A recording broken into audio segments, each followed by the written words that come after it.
Hi, good morning. It's Saturday the 11th of May 2020 and it's 7:37. So we're just up and ready to go out walking, but I wanted to record my video before I went out for my walk because we've got quite a busy day today. So I've got the bag on the right shoulder. This is what I've lost this week. Now, I thought this was it looks quite good, quite dramatic. Not 2 tubes of toothpaste, but 4 tubes of toothpaste. Now, it's quite funny because a lot of times I've said, oh, I only lost £1 this week. And I've heard other people say it, and we say it as if it's no great achievement. Well, I really want to emphasise that it is a great achievement because that 4 tubes of toothpaste weighs £1. You know, we can't see that amount of anything disappearing from our bellies or our bums, but just to know, you know, feel it in your hands and realise £1 is not an insignificant weight. If I lost £1 every week for a year, which I don't need to now, but if I did that, £52 in a year, that's what, 3 stone 10 or something? It's no mean feat, is it, you know? So yeah, I lost £1 this week. When I weighed in yesterday for group, and that weighs £1. So I'm quite chuffed with that. I mean, even £0.5 losses, you know, they just add up. Something I forgot to say last week was that for June I got Slimmer of the Month, which a £10.5 loss in the 4 weigh-ins for June. And kind of thinking to myself, you know, I've been doing Slimming World for 5 years and 2 months. That's 62 months. And to get Slimmer of the Month at that stage, when, yes, I had let myself drift, stoning a bit over target, but I'm actually back down there now. Because although I don't have a target at the moment, this week I weighed in at 9 stone 3.5 pounds. And funnily enough, one of the things I said in the early days on my videos was that when I started Slimming World, one of the first things I did was throw away my scales, because I would only weigh once a week at group. So I had these really smart talking scales, but they had to go because I was getting on them 4, 5, 6 times a day. You know, you get up in the morning and you get on the scales, you'd think that's what I weigh today. But then you'd eat your breakfast and think, oh my God, I don't say you, I mean me. I'd eat my breakfast, I'd get back on the scales, oh my God, I've had a drink, I'll get back on the scales. I've had my lunch, I've been to the toilet, I'll get back on the scales. Just before I go to bed, I'll get on the scales. And I drove myself crackers. So for like 5 years until the lockdown, I didn't have any scales. If I wanted to get weighed in between, I would have to ask Joe if he would weigh me on his scales because they didn't talk. And we had an agreement that if I ask, say no, just don't weigh me. So for 5 years, I only ever got weighed once a week on the Slimming World scales at group, or if I was at a different group or we had a standing consultant. And I took it so seriously that if I went to the doctors or the hospital or anything in between those times, I took my book with me. And if anybody said, oh, we need to weigh you, you know, like they often do if you're at the hospital or something, I'd say, no, it's written down. I'm never more than 7 days away from a weigh-in. It's in my book. And I'd show them my book because that's how important it was to me not to get obsessed about the scales. Well, when lockdown started, for the first, I think about 6 weeks, I didn't go to group in any way, shape or form. I wasn't part of the Zoom meeting, I didn't bring my weight in or whatever, until Naomi invited me to come back into the folds and start paying £2.50, now £3.75 a week, and bring my weight in. But I wanted to be independent because that's kind of like where I can, I want to be independent. So I bought myself a set of talking scales from Amazon for 65 quid. And they are brilliant, absolutely brilliant. So since I got them, which is probably now 6 weeks ago, something like that, I have actually been weighing daily. And strangely, my head can deal with it because I don't get on again later in the day. I don't get on before I go to bed. I don't get on when I've been to the toilet. I get on once and I take that weight. I don't do best of 3, best of 5, best of 7 because that's another problem in my head. I could never just get on scales and trust them. I used to get on, get off, get on, get off, get on, get off. And then by the time I'd confused the scales enough by standing to the left, standing to the right, standing right at the back, standing to the front, I could probably end up with 3 different weights. And being the person I am, and the way I am around numbers, I always have to take the heaviest of the weights. And I look at it this way and I think, say this morning, I've actually dropped a little bit from yesterday, but it could go back up tomorrow. But say this morning I'd got on 4 times and I'd got 3 weights all the same and 1 heavier, I'd have had to take the heavier one because I'm wired like that. But then my thinking is, well, when I get weighed for group next week, that's a bonus, I can come down that bit. And the other thing at the moment about getting weighed for me is like these scales weigh in 0.2 of a pound. So I could be like, yesterday when I weighed in, I was 9 stone 3.4. So I round that up to half a pound, 3.5, because the scales don't weigh in half pounds. But I'm a rounder upper, not a rounder downer. So I've got 0.2 of a pound in hand for next week, in theory. When I was reading a book with Joe the other week, a really nice doctor said in the book, it was Doug Lyle, he said, please excuse me, I haven't eaten yet. He said in the book, he said, if you have a problem with being obsessive about weighing, weigh on the 1st, 2nd and 3rd of every month. First thing in the morning, after you've been to the loo, before you've had anything to eat or drink, take those 3 weights and get an average from the 3. That is your proper weight. That's how he would weigh you if you were an inpatient in his clinic. And I thought, that's a brilliant idea, but I don't think I could do that. I don't think I could wait a month between getting weighed, even if I was a Target member, even if I was where I really thought I needed to be or wanted to be. I don't think I could go a month because I'm too bloody inquisitive. And I fret too much. I'd be worrying, you know, in those 30 days I could do a lot of damage. And I can feel thin and actually have put weight on. And I can feel fat and actually have lost weight because my head's a bit oversensitive.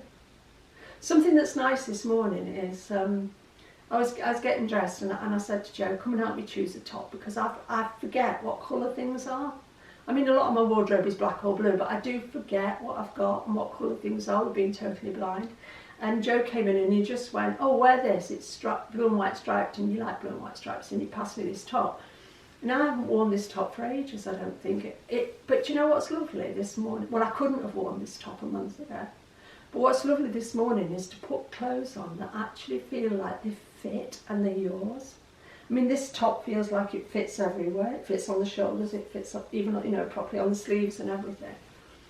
And I just walked into the room and I just said to Joe, where did I get this from? Because I thought, I like this. I wonder if, you know, I'm like, if something fits and feels good, I want another one in a different colour.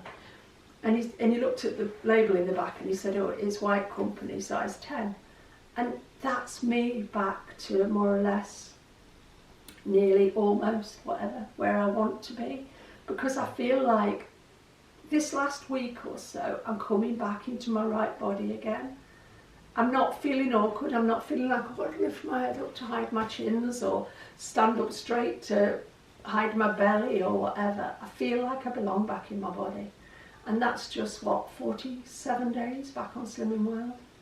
And I've made a £15 loss. So I'm really, really grateful to Slimming World today.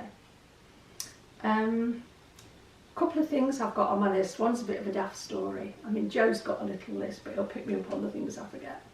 Went out walking the other day and we were leaving like 7:30 in the morning, and before I went, I emptied the tumble dryer of the washing that had been drying first thing in the morning, and I dropped a pair of my, shall we say, little frilly bits on the floor.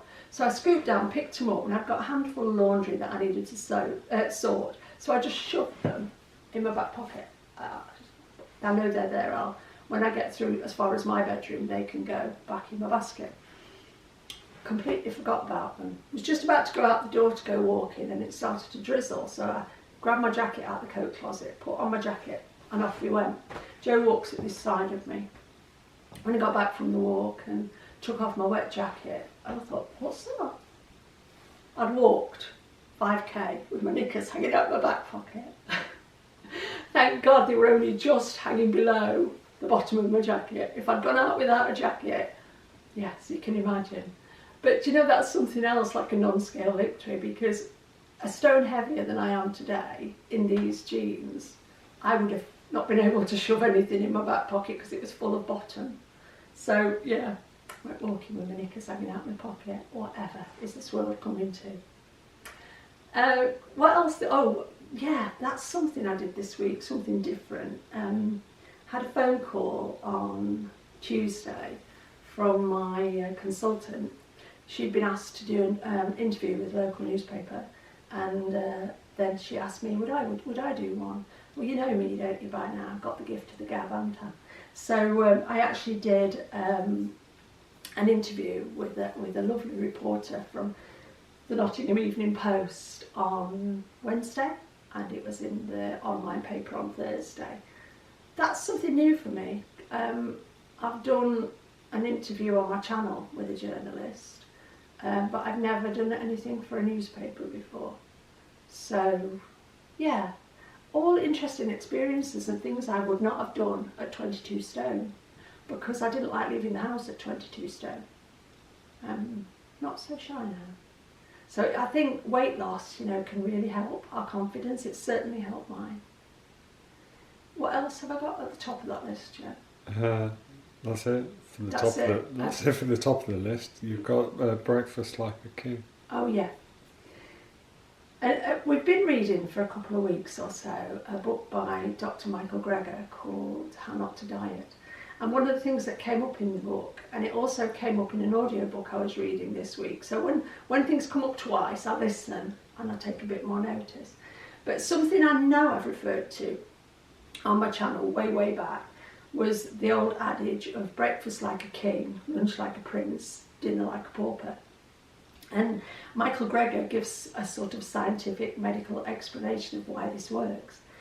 And believe it or believe it not, because some of us can be sceptical and it just may not resonate with us, but he says if you eat the majority or more calories in the morning rather than later in the day, your body actually processes them better, burns them off better, uses them better.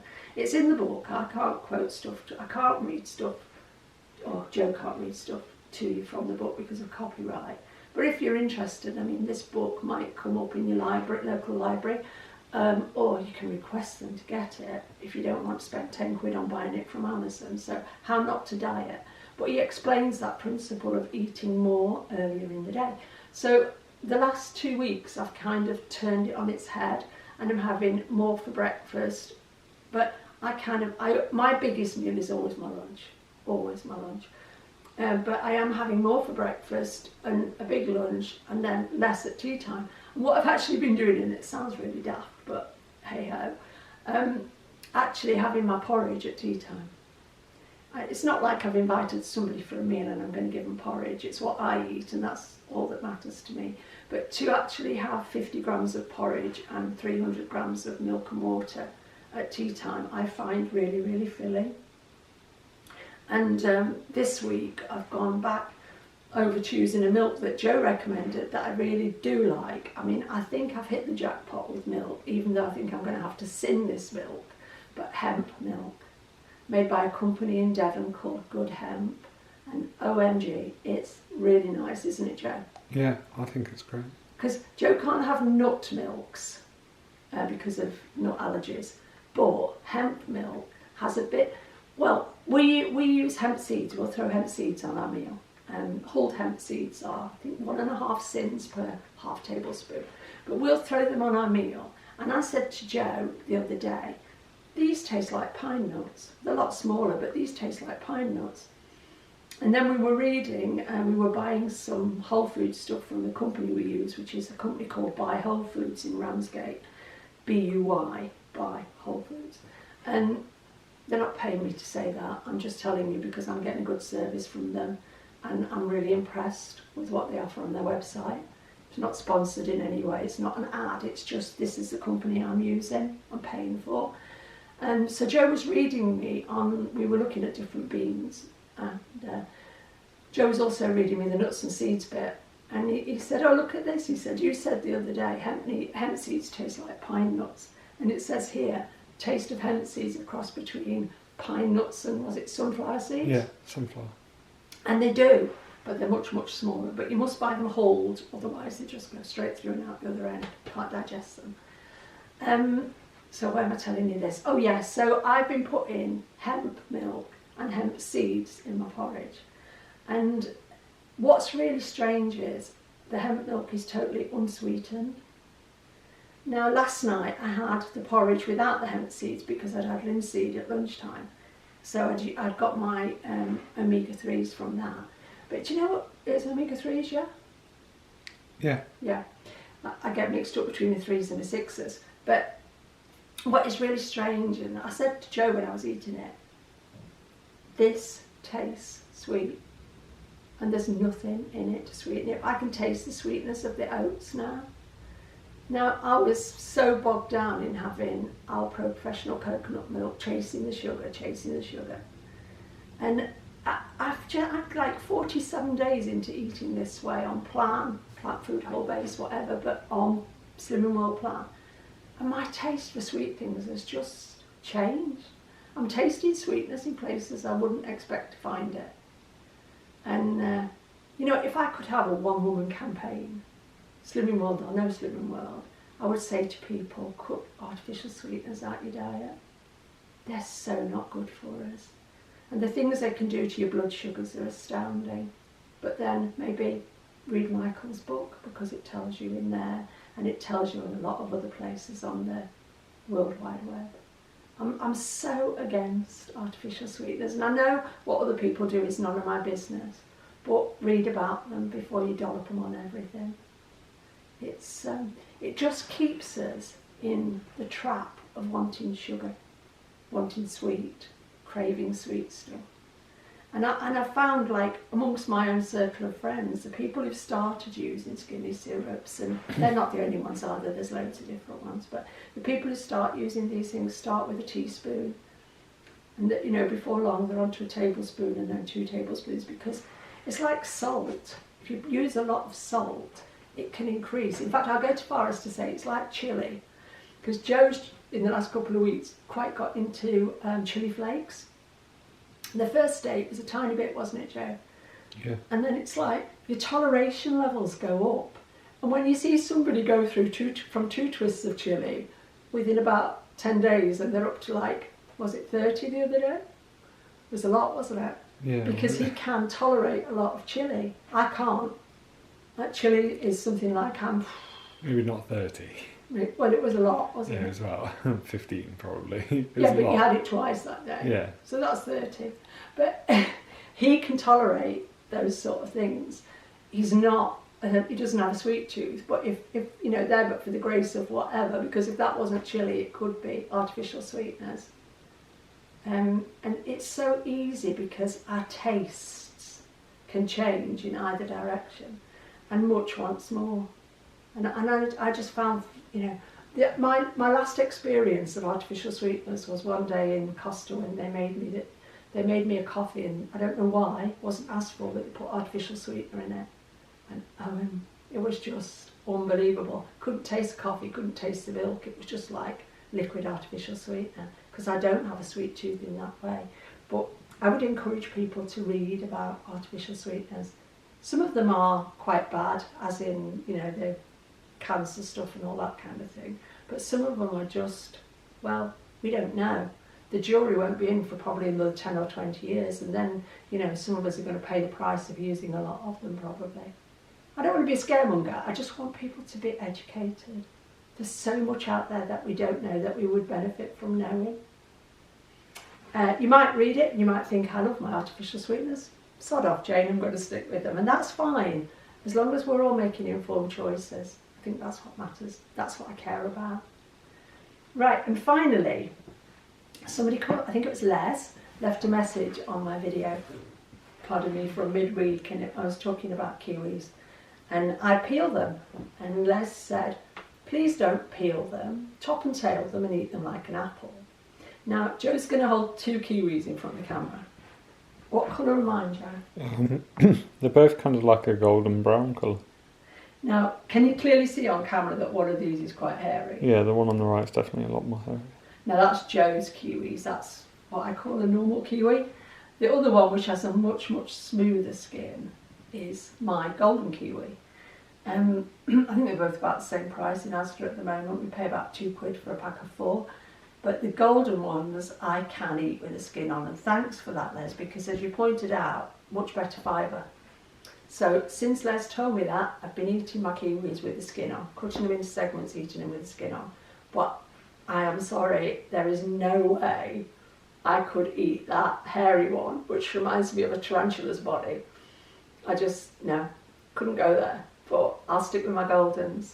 So yeah, for anybody who's interested, if you want a bit more fibre out of a kiwi, it is okay to eat the skin. So that's my week. It's been a good week on plan. Eaten loads of food, found some new beans on Buy Whole Foods. We found a bean called a Calypso bean, which we've never had, have we, Joe? No, I've never seen them before. Yeah, so if anybody's had Calypso beans, tell us about them. We've also bought some matcha tea, green matcha tea, which I need to check if I have to sin it, because it's one that you just put a spoonful of it and it dissolves. There was a person who asked how to cook rice the other day. Oh, you're right. Somebody asked me in the comments about how I cook my rice, and I completely can't. I mean, I've had so many comments this week on different videos. I just cannot. I've looked through and I cannot find the comment again. But bear with me, because being blind, I have to literally go through every comment and read every comment to make sure that comment's not at the end of that. You know what I mean? I can't just scan through it this side. So how do I cook my brown rice? I weigh it. I have 80 grams for a portion. Oh, excuse me, this morning. I have 80 grams of dried rice for a portion. Joe has 100. So weigh whatever portion or however much you want to cook, because you can cook more than, it keeps in the fridge. And then rinse it in a sieve. Always rinse your rice, because some rice can be a bit dusty. Then bring a good pan of water up to the boil, so plenty of water. I don't do this, 1 cup of water to 1.5 cups of whatever. I put plenty of water, bring it up to the boil, no salt, you don't put salt in ours. When it comes up to the boil, put the rice in and turn it down a couple. So I've got it on number 6 to get it to boil. I would turn it down to number 4. No lid on it, 24 minutes, or I do 25, Joe does 24. Then when it's done, when the timer goes off, back into the sieve to drain it, and then once it's drained, back into the empty pan. Put a lid on the pan at that point and leave it for 3 minutes. So you don't need to put it back on the heat, we just leave it on the draining board at that point because it'll stay hot. But putting that lid back on it for 3 minutes at that point is what you can then just fluff it up with a fork and separate it. And it's perfect. Well, ours comes out good. Now, I've never been very good at cooking rice, and I've had every kind of rice cooker. But now we don't have white rice in the house. I can't turn that into sludge. This is the way we cook our brown rice. And, Joe would cook enough for a couple of meals, keep the second portion, let it go cold, cover it, put it in the fridge, and it's fine to reheat it at that stage. I don't know for sure how many days you could keep it, because rice can be a bit dodgy, but yeah, that's coming out for us as really, really good brown rice. But I think it's the bit at the end, putting it back in the pan, putting the lid on, and just letting it steam a bit at the end, that is a nice finishing touch. So that's been my week. Newspaper interview, a knicker incident, some good walks, seen Mum chap in his 70s running up hills again and putting me to shame. But there's loads of people out there. We see, going walking, we'll be going in a minute, but going walking at this time in the morning, we are seeing so many people every day doing what we're doing. And the vast majority of them are older people, aren't they, Joe? Yeah. Younger people are probably still in bed at sort of 8 o'clock on a Saturday morning or whenever, but we are seeing lots of people, my age group and older. Joe's the baby of the walking circuit around here, but it's so encouraging to see that people do want to get healthy. And there's never a better time than this, because with this awful pandemic thing that's going on, we're told every day almost that, you are more at risk if you are overweight. And look, as a nation, I think we are getting to the stage where the majority of people are probably overweight. because it's the easy way to be and it's the way we eat. And let's face it, through this weeks and weeks and weeks of lockdown, you know, a lot more people have been seeking comfort from food. So anyway, enough from me for 1 week. I'll be back on Wednesday, and then I'll see you for the weigh-in video next Saturday. Bye.